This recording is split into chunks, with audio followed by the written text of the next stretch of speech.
Hello, Happy New Year. It's 2023. It's January, it's summer, it's really hot. Thankfully, it hasn't been as hot as last year when we had several weeks of 40-degree heat, not in a row, but there were multiple weeks where it was above 40 degrees for a considerable length of time. That hasn't happened this summer. It's actually been a relatively cool summer so far. I mean, I'm saying this as if I know meteorology. From what I have observed, it feels cooler than last year. At least my apartment, which just gets very, very hot, being on the top floor, has not been as unbearable as it normally is. So that is something to be very grateful for. I started off my reading year with a bang. I read Paradais by Fernanda Melchor, and that is a book that when you start reading, it's like a whirlwind. Like you almost cannot put it down because you get caught up in what was very much circular kind of writing. It was really interesting because it is written in third person, but you are very much in the perspective mainly of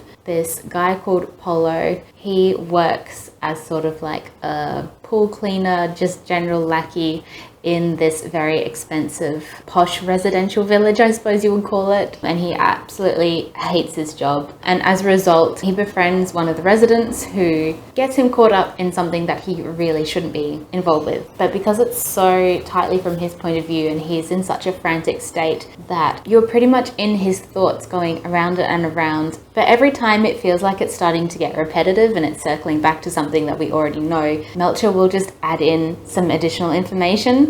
And I sort of got tricked by this every time because I would be reading and go, yeah, we get it, we know all this stuff before, but then she would just hit you with this extra information that completely changes your view of who Polo is, who all the other characters are. I found it such a fascinating book, pretty much solely because of the way it was written, because it was just so all-absorbing. I also was reading it on my ebook app, and so I was reading it on the train and the bus because I was looking after my grandparents' house at the time, and it was a slightly longer commute than I normally have to work, in that instead of walking to work, I had to take public transport or drive. But when I was taking public transport, it was actually really nice to have that time to read again. And so sort of just like reading it in the hot summer sun, standing at a bus stop or at a train station, reading it standing up on the train, it added another level of urgency to the reading experience almost, because I was trying to read as much as I could before I had to get off the train or the bus, basically. A good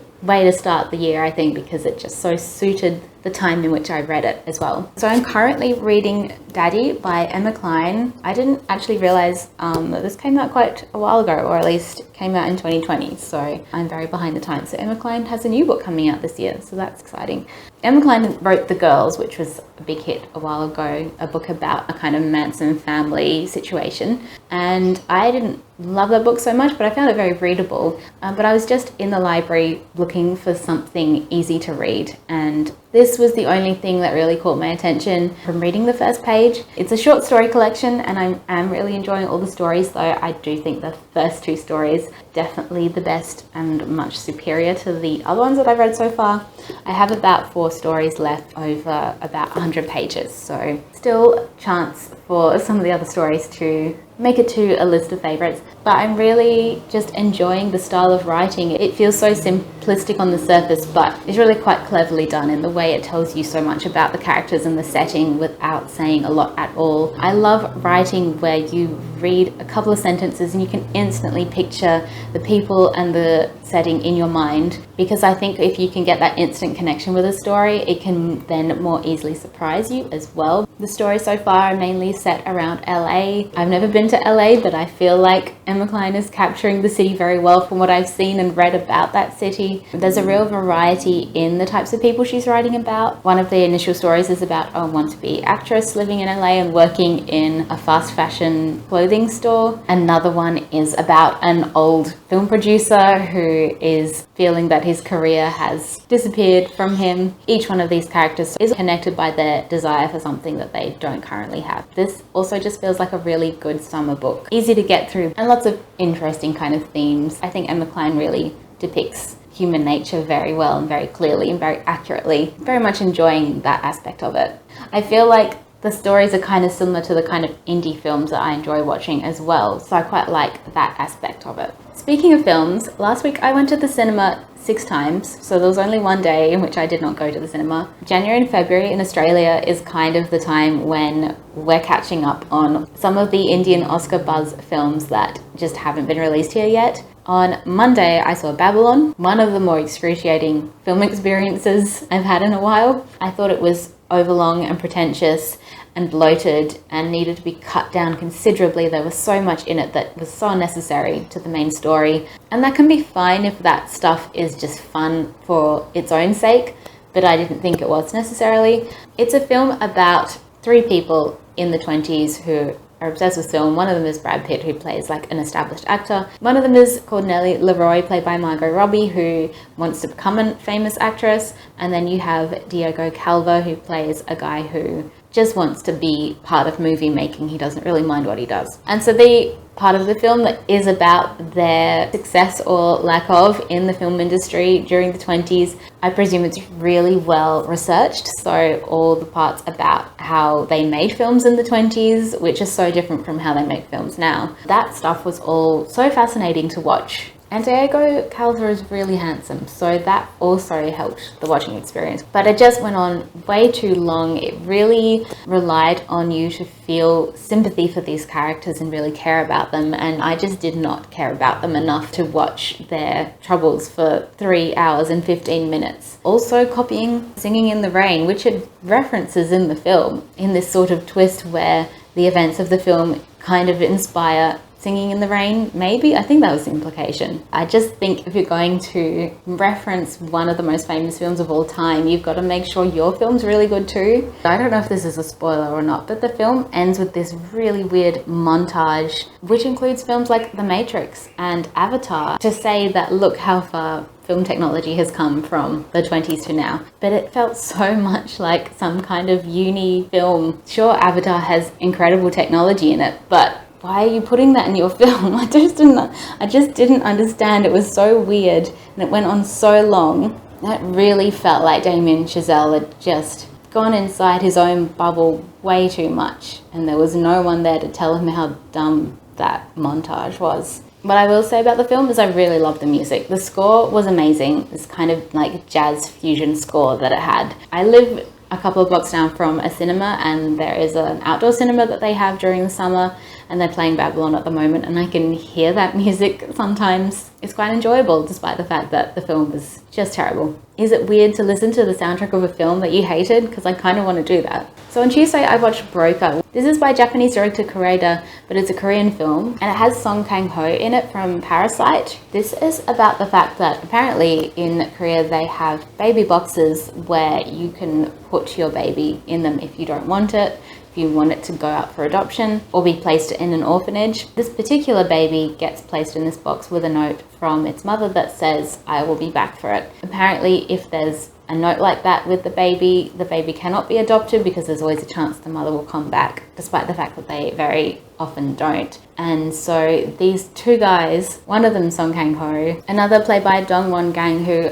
was also a real highlight of this film, they take babies like this and they sell them to parents who can't adopt the sort of legal way or the normal way. But then the mother does come back and she kind of joins in with them on trying to sell this baby. And meanwhile, the police are also following the mother, and we don't really know why for quite a while. Even though it's a film that kind of has a lot of plot, it's not a plot-heavy film. It's really, like most of Kureda's films, really about the atmosphere and the locations and these characters just interacting with each other. And they very much become a found family, which is probably one of my favourite tropes. I love the way that he can make really normal scenery just so beautiful without sort of over-romanticising anything, I think. And his characters are so interesting and intricate without ever being over the top. Just such a lovely film. Would very much recommend that one. Then on Wednesday I saw What's Love Got to Do With It, which is British rom-com starring Lily James and it's about her neighbour Kaz, played by Shazad Latif, who decides that he's going to have an arranged marriage, or an assisted marriage as they now call them apparently. She is equal parts fascinated and horrified by this, and as a documentarian she decides to make a documentary about it. I think this would have been a really interesting film if it hadn't been a rom-com, because being forced to hit all the rom-com beats really devalued a lot of the thought and the examination of deciding to do an arranged marriage. As someone who grew up in a sort of British Western culture mixed with his family's Pakistani culture, it's just not able to really examine all the nuances, I don't think, because it's clearly coming in with a bit of an agenda. At least it felt that way towards the end. And because it's trying to be fun and light-hearted, I found the script a little bit lacking in places, a little bit cliche. It does have Emma Thompson as Lily James's mum though, and she's really good. She's very funny, definitely the highlight of the film for me. And then on Thursday, I finally saw Tar, and I'm very sad to say I didn't enjoy this one that much. This is also a film that probably had the highest amount of walkouts I've ever seen in a media screening. However, that probably is mainly to do with the fact that we were sharing the screening with radio winners, and this is something that happens quite a lot. Radios will have competitions to win free tickets to see an advanced screening of a film, and so they just make that advanced screening the same as the media screening. But normally those are for films that are kind of like big commercial films that people are going to enjoy. I remember Uncharted was one. I'm pretty sure Bullet Train was another one. Whereas Tar is a very particular film with a very particular mood and sensibility and timing. Everything about it is really only suited to an audience that wants to see that. So I'm really not surprised that so many people walked out. I am very sad I didn't enjoy this because I heard so many good things about this film, but I think for me it was just too understated. I found Cate Blanchett's performance just weird and mannered, and you sort of get why she's that way towards the end, because there's a bit of an explanation why she might be behaving in a way that doesn't seem very natural, but I think it takes too long to get there, so it's quite disarming. I found it difficult to work out what it was really trying to say about the sort of topics of cancellation or egos or whatever it was trying to talk about, by focusing on this character of Tar, who is this world-renowned, very famous orchestra conductor. And the things I was getting from it felt really basic. It felt like the film was very surface level, behaving like it had a lot of deep things to say, but then in actual fact it didn't have much to say. But that's maybe just me not really getting it, because I wasn't feeling like it was communicating its message particularly well, or its themes, or whatever it wanted to say. It's a really tense film. It feels like it's really building up to something, and then I don't think it ever did. There was small sections where Tar kind of started lashing out because of people were realizing her sort of true nature, I guess. But I just didn't feel like that was enough for me. And I was really annoyed that we didn't really get to hear any of the music in full. I just wanted to hear the orchestra play, and I would have loved to have just heard more classical music in the film, really. Sadly, did not get it. Was not for me. There's usually always at least one film every year that everyone loves, and I just don't get it and don't like it. So this is this one for me this year, perhaps. And so then on Saturday I watched The Whale, and also did not like that film, but wasn't really expecting to like it. Like people were saying, the way his obesity is treated it's not quite as bad as I perhaps thought it was going to be, but he's still treated like a spectacle, and it was hugely uncomfortable in that way. It was also still really play-like because it's based on a play, and I just felt like the acting and the characters' motivations, everything about it felt so much like it belonged in a play where you can have people be symbols a lot more than you can in a film. And then on Sunday I paid money to see Triangle of Sadness because I missed the screening for this one. Wasn't sure going in what I was going to think about it because I've heard a lot of mixed reviews, and I ended up being somewhere in the middle. I did really enjoy the beginning part. It is another film of the trend, the long-running trend at the moment of how shit rich people are. And these people are uber rich. Like, these are people who sell weapons and Russian oligarchs and things like that. So these are really, really rich people, and they're all on this yacht. The main protagonists are these two models who are sort of dating partly because it looks good for their Instagrams to date. They're definitely really interesting characters. I really enjoyed spending time with them. Harris Dickinson plays one of them, and he's such an incredible actor. He was in 3 films last year, Where the Crawdads Sing, See How They Run, playing young Richard Attenborough, such a completely different character.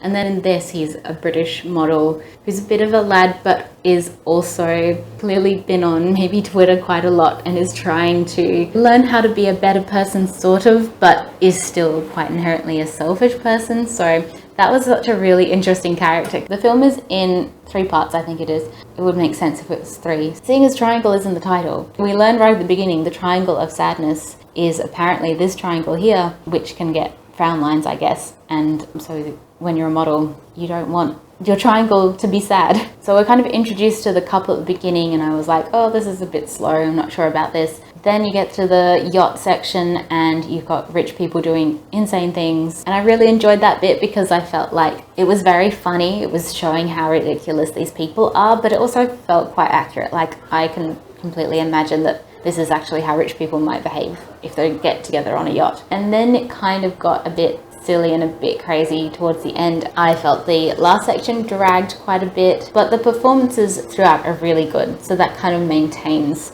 a bit of momentum. So I didn't hate it, but I didn't love it. So yeah, that was last week. This week, there are no films. Well, I did see one film. It's a documentary about Bob Brown, who used to be a Green senator in the Australian Federal Parliament. A documentary about him, but also about how much Australia is destroying our native forests. So it was inspiring because he's such an amazing person, but also very, very depressing. That's all I have to say for now, I think. So I will talk to you later.